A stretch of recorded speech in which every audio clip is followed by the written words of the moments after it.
Hi friends, അപ്പോൾ എൻ്റെ ഒരു അനുഭവം പറയാം. അന്ന് ഒരു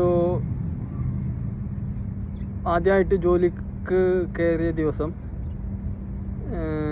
എന്താണെന്ന് വെച്ചാൽ,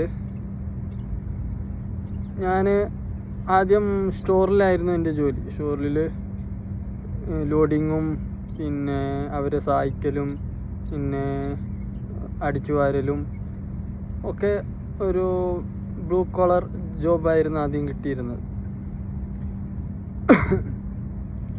അപ്പോൾ ഞാൻ ഒട്ടും സാറ്റിസ്ഫൈഡ് ആയിരുന്നില്ല. എൻ്റെ കമ്പനിയിൽ അപ്പുറത്ത് പ്രൊഡക്ഷൻ ഡിപ്പാർട്ട്മെൻറ്റിൽ ജോലി ചെയ്യുന്ന ഒരു ചേട്ടനുണ്ടായിരുന്നു. ഞാൻ എൻ്റെ സങ്കടങ്ങൾ അദ്ദേഹത്തോട് പറഞ്ഞു. അപ്പോൾ അദ്ദേഹം പറഞ്ഞു, ഇത്രയൊക്കെ പഠിച്ചിട്ട് ഒരു വിദ്യാഭ്യാസമൊക്കെ ഉണ്ടല്ലോ കുറച്ച്, അപ്പോൾ നീ നാളെ മാനേജറെ ഒന്ന് പോയിട്ട് ഒന്ന് കാര്യം അവതരിപ്പിക്ക്, എനിക്ക് ഈ ജോലി പറ്റുന്നില്ല, അങ്ങനെ ഞാൻ എങ്ങനെ പഠിച്ചിട്ടുണ്ട്, ക്വാളിഫിക്കേഷൻ ഉണ്ടെന്നൊക്കെ പറഞ്ഞ് എന്തെങ്കിലും ഒന്ന് ചെയ്തു തരുമെന്ന് പറഞ്ഞു. അപ്പോൾ ഞാൻ ആ വിശ്വാസത്തിൽ പിറ്റേ ദിവസം മാനേജറോട് കാര്യങ്ങൾ അവതരിപ്പിച്ചു. അദ്ദേഹം ഒരു മിസ്രി ആയിരുന്നു. അദ്ദേഹം ഒരു നല്ല മനുഷ്യരായിരുന്നു.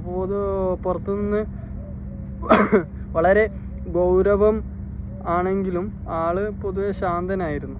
അപ്പോൾ എല്ലാവർക്കും അദ്ദേഹത്തോട് സംസാരിക്കാൻ പേടിയായിരുന്നു. പക്ഷെ ഞാൻ ധൈര്യത്തോടു കൂടെ അദ്ദേഹത്തോട് പറഞ്ഞു, എനിക്ക് ജോബ് പറ്റുന്നില്ല, എന്തെങ്കിലും ചെയ്തു തരണം. അപ്പോൾ പറഞ്ഞു, നാളെ മുതൽ ഓഫീസ് ബോയ് ആയിട്ട് വർക്ക് ചെയ്തോളൂ, ഇവിടെയുള്ള ഒരു ബംഗാളി നാട്ടിൽ പോകും, അപ്പോൾ ആ ഒരു ഇതിൽ നീ പണിയൊക്കെ പെട്ടെന്ന് പഠിച്ചിട്ട് അവൻ്റെ കൂടെ പിന്നെ നിന്നെ ചെയ്യാമെന്ന് പറഞ്ഞു. അങ്ങനെ അവൻ്റെ കൂടെ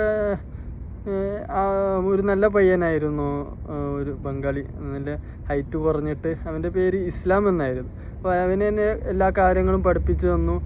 എങ്ങനെ ചായ ഉണ്ടാക്കണം, പിന്നെ അവിടെയുള്ള സ്റ്റോറിൽ കുറച്ച് 4 പേരൊക്കെ ഉണ്ടാവും. അപ്പോൾ ഒരു 10 മണിയാകുമ്പോൾ അവർക്ക് ചായ ഇട്ട് കൊടുക്കണം. അപ്പോൾ അങ്ങനെ ചായ ഇട്ടാനും പിന്നെ ക്ലീനിങ് ആക്കാനും നിലം തുടക്കാനും പിന്നെ പേപ്പറിൻ്റെ വർക്കൊക്കെ ഉണ്ടായിരുന്നു. വേറെ മറ്റ് മാനേജർമാരുണ്ടായിരുന്നു, പ്രൊഡക്ഷനും ഫിനാൻസും, അവർക്കൊക്കെ ഒപ്പ് സൈൻ ഇട്ടിട്ട് വാങ്ങാൻ അതൊക്കെ എന്നോട് പറഞ്ഞു. അപ്പോൾ ഇത്ര പേപ്പർ എൻ്റെ കയ്യിൽ തരും. എന്നിട്ട് 4-5 മാനേജർമാരുണ്ട്, ക്വാളിറ്റി മാനേജർമാർ, ഫിനാൻസ് മാനേജർമാർ, പിന്നെ സ്പെയർ പാർട്സ് മാനേജർമാർ.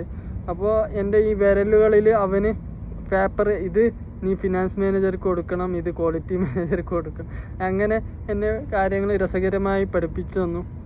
അങ്ങനെ കാര്യങ്ങൾ ഇങ്ങനെ മുന്നോട്ട് പോയി.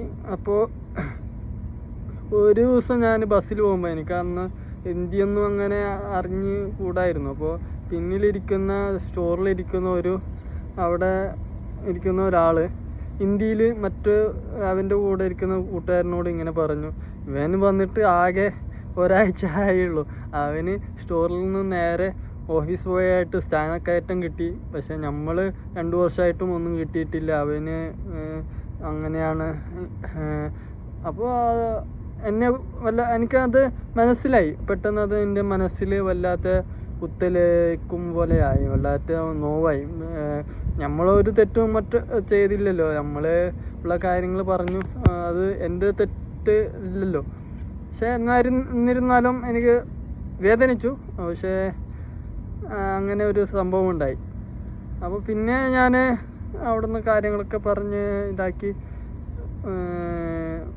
പണിയൊക്കെ പഠിച്ച് അവിടെ എല്ലാവരും ഹാപ്പി ആയിട്ടായിരുന്നു ജോലി ചെയ്യുന്നത്. അപ്പോൾ അടുത്ത വീഡിയോയുമായി വീണ്ടും വരാം.